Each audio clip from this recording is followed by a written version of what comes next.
Welcome back. This is Pastor Jay. Welcome to my little nightmare here. We are continuing the work on our big remodel of a derelict fixer-upper in Oklahoma. Going to do some homestead, but first we got to get the house in order, and the demolition begins, the taking off of the tile. This stuff might be a little hard to get out. Oh, I was so hopeful at this point. Look how that first tile or two It smells under here. Smell the smell. Like, get over here close and you smell that? I really did say smell the smell. Dramatic slow motion effect. But hey, this is about how it felt trying to do it with the chisel. You'll see this throughout the video, but there are times when it goes easy and times when it's impossible. So I am spending about 3 weeks down here at the house in Oklahoma, and I got several goals. The first goal today to start is to finish getting all of the tile pulled up. And believe it or not, there's a ton of tile in this house. It's just kind of everywhere. And I know, yeah, everything's still really dirty and awful. But I got to get it up, and I started to chip it up with just a hammer and a chisel, and I got a couple rows up, I don't know, maybe an hour, 2 hours of time, but I brought reinforcements with me. Doesn't this look lovely?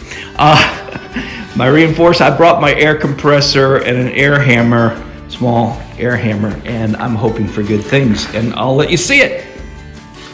Let me go over with you really quickly what I'm going to use for this job. For protection, you should always keep yourself protected against various forms of harm. So, especially when you're old, you like to cover your hands. That's probably good in any event. So with gloves, I've got some ear protection. This is going to be really, really loud. And I have eye protection and a respirator. This is going to create a lot of very fine stone dust that's not good for your lungs, and that's a big bugaboo now, so I'm going to wear it. When you use an air tool, by the way, if you happen to see that I have duct tape on my pants, when I was getting the table saw off the back of my vehicle, it caught my pants and put a big rip in it, so happy days, happy days. When you're going to use a pneumatic tool, you should always oil it, so just a couple drops down in here, do the trick, and yeah, then we're just going to go to town working on the edge and see how we get along.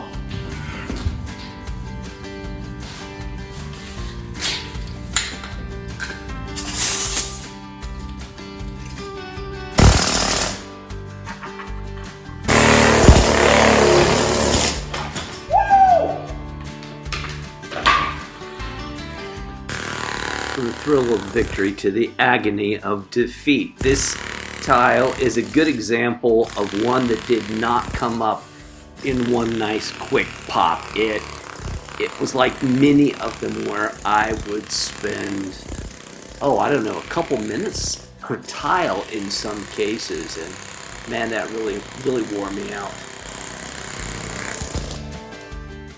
This pneumatic hammer kept giving me problems. The barrel would loosen within itself and air would escape, so I would lose power, and I kept trying to hand tighten it. Finally, I don't know at what point, I was so frustrated, I went and got 2 pipe wrenches and just got on it like I was trying to take a rusted lug nut, off of a wheel, and that made the difference. That it didn't give me problems after that. Didn't even know that was a thing. It was with this hammer.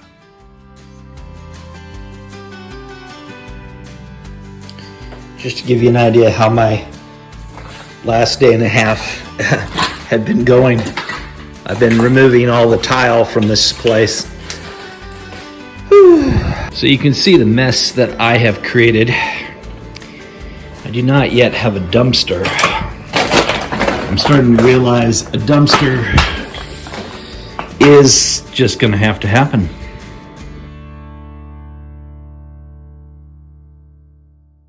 I should mention that the floor tile was a terrazzo marble, which is kind of a man-made marble out of marble dust, I think. But in the kitchen, it's ceramic or porcelain, typical tile that you're used to. It's the start of the 4th day of demolition, and man, I have made a mess throughout this house. A good mess, I think. Time will tell. But now I'm in the kitchen. I started this yesterday, and this wall behind me has some really small tile. Unlike the floor tile, the good part is it was just glued on to drywall.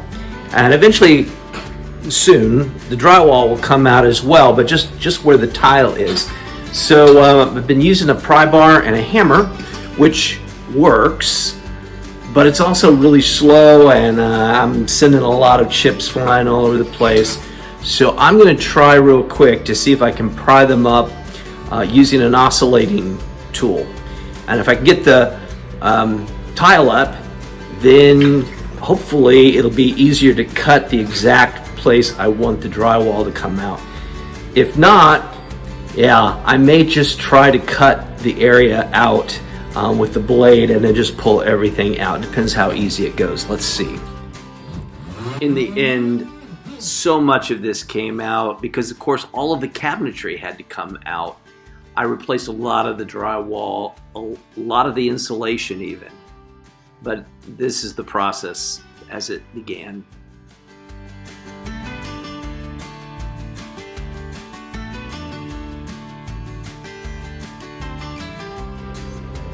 Here's something I didn't necessarily expect to find, but I've got a little bit of mildew, black mold, something. It doesn't smell like black mold to me, but it's right behind the tile.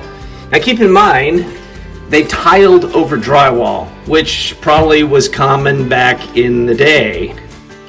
It looks like the mice managed to make their way up through here. There's some weird little hole tunnel things, and then, it could be a burnt grain of rice, I suppose. So this is actually looking pretty good. I am happy with the results I'm getting. Mostly just cutting around and pulling the whole drywall with tile with it. I'm impressed with the wiring. I think the wiring looks like it's probably pretty solid here. So I'm gonna probably add, while I've got the wall open, probably add at least another 1 or 2 places to plug our stuff in. Maybe, yeah, definitely was it GCFI, GFCI, one of the, the one with the breaker in it. I'll put one of those in for sure. Looking good.